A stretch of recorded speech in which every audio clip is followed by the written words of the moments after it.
In every ecosystem on Earth, organisms are constantly interacting, competing for food, hunting each other, helping each other, or living together in complex relationships. No species lives in isolation. Each one affects and is affected by countless others. Welcome to Sciesmic. I'm Matt, and today we're exploring the fascinating web of ecological interactions that connect all living things. From the fiercest predators to the gentlest partnerships, these interactions shape evolution, control populations, and create incredible ecosystems we see around us. Let's dive into this interconnected world of species relationships. Competition occurs when organisms need the same limited resource. It could be food, water, space, light, or even mates. Since resources are finite, meaning that they're limited, organisms must compete to survive. Interspecific competition happens between different species. Lions and hyenas compete for the same prey animals. Different tree species compete for sunlight in a forest. And various bird species might compete for the same nesting sites. Intraspecific competition occurs between members of the same species, often the fiercest type of competition. Male deer fight for territories and mates, tree seedlings of the same species compete for resources, and lion cubs compete for food from their mother's kill. The competitive exclusion principle states that two species competing for exactly the same resources cannot coexist indefinitely. One will eventually outcompete the other, leading to local extinction or forcing the weaker competitor to adapt. To avoid this, species often evolve resource partitioning, using resources slightly differently. Different warbler species feed in different parts of the same tree, for example, and various herbivores eat different plants or parts of plants, and predators might even hunt at different times of the day. Competition drives evolution through character displacement. When competing species evolve differences that reduce competition. Darwin's finches evolved different beak sizes to eat different types of seeds, for example. Strong competition can limit population growth, reduce reproductive success, and force organisms to expand into less favorable habitats. Competition is a major force shaping ecosystems. Predation is one of nature's most dramatic interactions. One organism, the predator, kills and eats another, the prey. This relationship has shaped the evolution of countless adaptations across time. Predators have evolved amazing hunting adaptations, such as sharp teeth and claws for killing. They might have excellent vision or even hearing to detect prey, and speed or stealth for catching prey, and some even have camouflage for surprising their victims. Prey species have evolved equally impressive defenses: speed to escape, armor like shells or thick skin, warning coloration and advertising toxicity, camouflage to avoid being detected, and living in groups for safety in numbers. Predator-prey populations are linked to fascinating cycles. When prey is abundant, predators thrive and their population grows. As predators increase, they reduce prey populations. With less food, predator populations then start to decline, allowing prey to recover. Predators can have cascading effects through entire ecosystems. When wolves were removed from Yellowstone National Park, elk populations exploded, overgrazing vegetation everywhere. This affected soil erosion, river patterns, and countless other species. Predators and prey engage in an evolutionary arms race. As prey evolve better defenses, predators evolve better hunting strategies, and vice versa. This co-evolution drives constant adaptation. Predation includes herbivory, animals eating plants, carnivory, animals eating other animals, and even parasitoids, insects that lay eggs and other insects and eventually killing them. Mutualism is nature's beautiful side, relationships where both species benefit. These partnerships are everywhere in nature and often essential for survival. Flowers and pollinators show perfect mutualism. Flowers provide nectar and pollen as food, while bees, butterflies, and hummingbirds transport pollen between flowers, enabling plant reproduction. Both species benefit.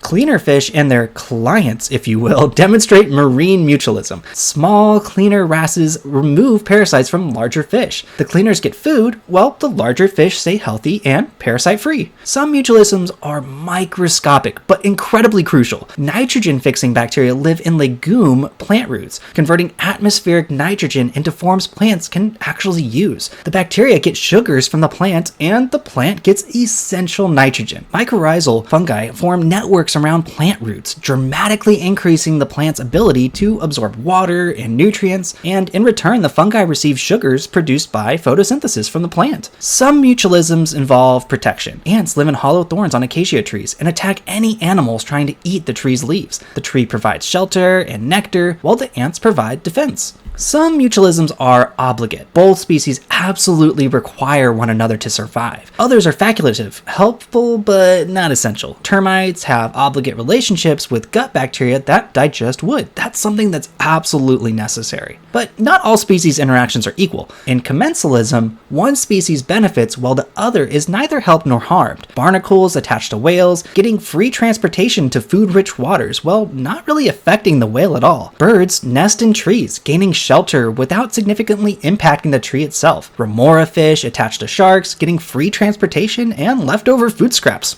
Yum! Epiphytes like orchids grow on tree branches in rainforests, getting access to sunlight without harming the host tree. They're not parasites because they actually make their own food through photosynthesis. Now, this moves us on to parasitism. It's much darker. One species, the parasite, benefits while harming the other, the host. Unlike predators, parasites usually don't kill their host immediately because they depend on them for survival. Parasites come in many different forms. Ticks and fleas feed on animal blood, tapeworms live in digestive systems, stealing your nutrients, and mistletoe plants steal water and nutrients from host trees. Some parasites manipulate host behavior entirely in really creepy ways. The parasitic wasp, Toxoplasma, makes mice less afraid of cats, making them much easier prey, which ultimately helps the parasite complete its life cycle in the cat. While harmful to individual hosts, parasites play important ecosystem roles by controlling host population sizes and serving as food sources for other species. These interactions don't happen in isolation. They're all interconnected, creating complex ecological networks that shape entire ecosystems. Some species have disproportionate effects through their interactions. Keystone species like sea otters maintain ecosystem balance through their predation on sea urchins, which would otherwise overgraze kelp forests. Changes in one interaction can cascade through entire systems. Removing a predator affects its prey, which affects plants that prey can eat, which affects insects on that plant, and so on and so on. You get the idea.